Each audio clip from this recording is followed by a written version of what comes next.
Olá, professores, aqui é o Gaspar.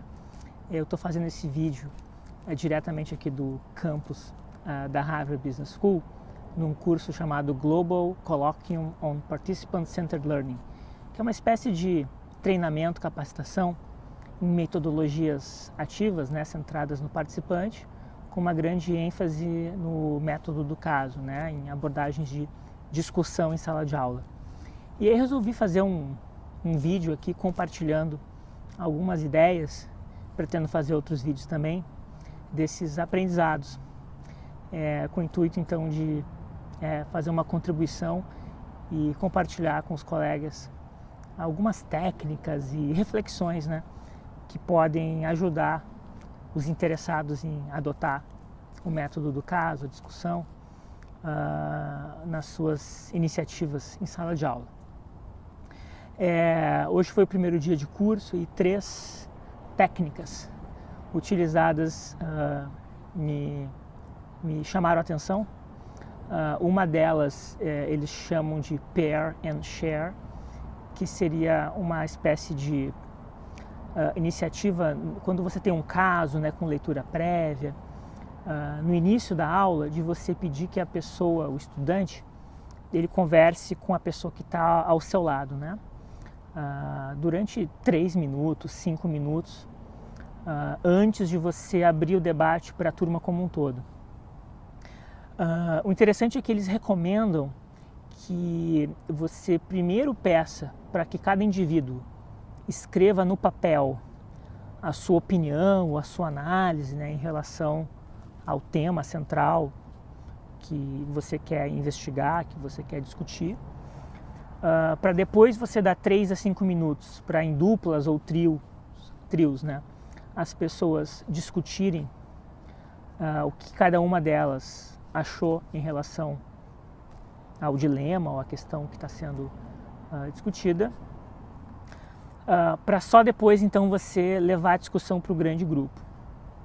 Apesar de ser muito simples, aparentemente assim, é uma técnica que tem se provado bastante efetiva ao longo de décadas, em dezenas de contextos e instituições de ensino diferentes. Talvez a gente subutilize ela no Brasil. Uma segunda técnica utilizada em abordagens centradas no participante é o que eles chamam de cold call. O cold call é quando você chama um participante pelo nome e você faz uma pergunta diretamente para essa pessoa, uma pergunta direcionada, coisa até assim um pouco incomum talvez na cultura latina, na cultura brasileira, mas muito comum nos instrutores que utilizam a discussão de casos. E o que chama atenção assim, na ideia do cold call é que você pergunta assim: João, fulano, Beltrano, o que você acha sobre tal coisa? Qual a sua opinião sobre X, sobre Y, sobre Z? Você vai direto na pessoa. E um aspecto importante do cold call, primeiro é que aqui eles fazem isso porque eles usam plaquinhas com o nome dos estudantes. Então todo mundo tem sua plaquinha com seu nome em sala de aula. Isso facilita muito para o instrutor poder fazer o cold call, que ele não é obrigado a memorizar o nome de todo mundo. Aliás, no Brasil também muitas instituições, alguns professores, na verdade, não sei se são muitos, utilizam plaquinhas com o nome dos estudantes, justamente para poder fazer um cold call. Não só por isso, é uma das razões. Também para as pessoas se conhecerem mais. Mas quando ele faz o cold call, um elemento importante é você ter o cuidado como professor de não fazer o cold call concentrado numa única região geográfica da sala de aula, de você espalhar o cold call. Também você não fazer só em uma pessoa, ou em 2, porque pode parecer uma perseguição. Então quando você faz, normalmente você faz para várias pessoas, para não parecer perseguição. E você espalha isso na sala de aula, um para o pessoal da frente, depois do pessoal atrás, depois no meio, na esquerda, na direita. E uma mensagem que está implícita nesse cold call espalhado é que não tem nenhum lugar seguro em sala de aula onde o estudante possa se sentar e ficar quietinho durante toda a aula. Então não existe um lugar seguro no sentido de não vou precisar participar. Você pode ser convocado a participar a qualquer momento, em qualquer lugar da sala de aula. Então não adianta sentar no fundão ou no cantinho, achar que você não vai ser visto. O que é algo muito poderoso do ponto de vista da mensagem que se passa no método do caso, nas abordagens centradas no participante, né? Que da expectativa que você contribua de fato para as sessões, né? Para as aulas. A terceira técnica desse primeiro dia de curso aqui foi a questão de você fazer votação, usar algum tipo de votação em sala de aula.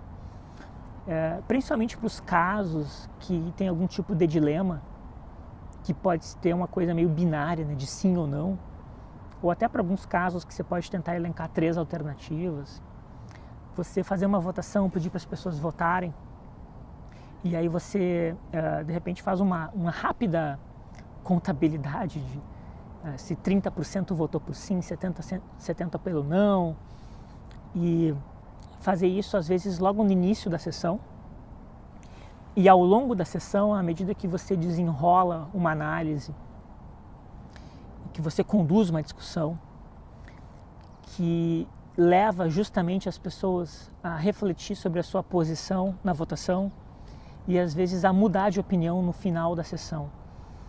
Então, às vezes, você refaz a votação no final e você inverte, né? Em vez de ser 20-80, vira 80-20. Isso também é uma coisa, é um instrumento muito poderoso, principalmente quando o caso, né, a natureza da discussão permite que tenha algum tipo de dicotomia ou um dilema, né, que permita as pessoas se posicionarem em extremos, né? Bom, é isso, acho que tem várias outras coisas, mas enfim, isso foi um aspecto que me chamou a atenção aqui no primeiro dia de curso, e acho que a minha ideia vai ser publicar, se eu conseguir, um vídeo por dia com algum compartilhamento, enfim, na expectativa de que seja bem recebido e de que possa ser útil na maneira como cada um conduz as suas aulas de discussão. Talvez assim eu adicionaria, ainda nesse vídeo aqui, meio improvisado, que uma coisa que eu aprendi hoje é que a aula de discussão ela não precisa ter necessariamente origem em casos, no sentido assim, não existe essa rigidez, né, de que você tenha que a aula de discussão tem que ser um caso de ensino completamente fechado ou produzido com esse propósito. Inclusive hoje aqui no primeiro dia aqui em Harvard a gente teve uma aula de discussão de 90 minutos que teve como base um artigo, mas era um artigo que tinha essas características bastante próximas a um caso-problema, né, que tem algum tipo de dilema que pode ser aproveitado e que possui assim, extremos assim, né, que podem ser discutidos.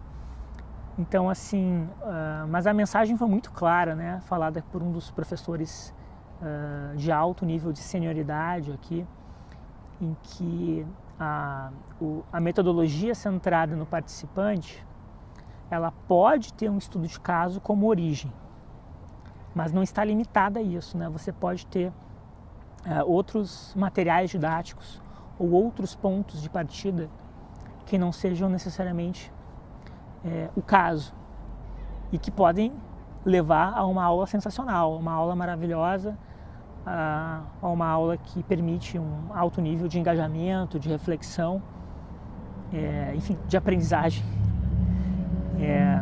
sem ser necessariamente completamente harvardiana no sentido de seguir todo um protocolo. Então tem uma questão central e talvez muito importante, que é a atitude do professor em que a aula realmente ocorra na perspectiva do participante, né? Que se consiga utilizar as pessoas e se consiga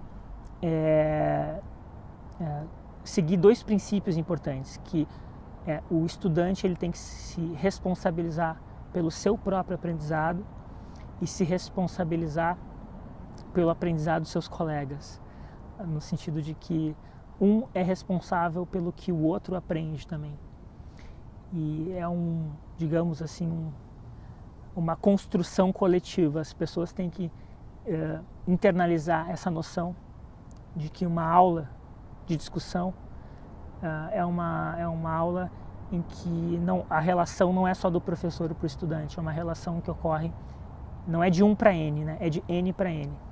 E que todos são corresponsáveis pela construção coletiva do aprendizado que está ali.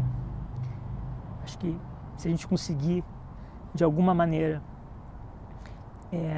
fazer com que os estudantes reconheçam esse valor e assumam esse papel de protagonistas do espaço da sala de aula, já é um passo substantivo em direção a conseguir que a sala de aula se transforme em um lugar diferente, né? Um lugar de substantivo aprendizado. Bom, é isso pelo vídeo de hoje, acho que tá bom. E se alguém quiser fazer alguma pergunta ou deixar algum comentário, vão ser 7 dias aqui, então eu espero poder compartilhar e talvez endereçar alguma dessas questões com vocês. Um grande abraço e até o próximo.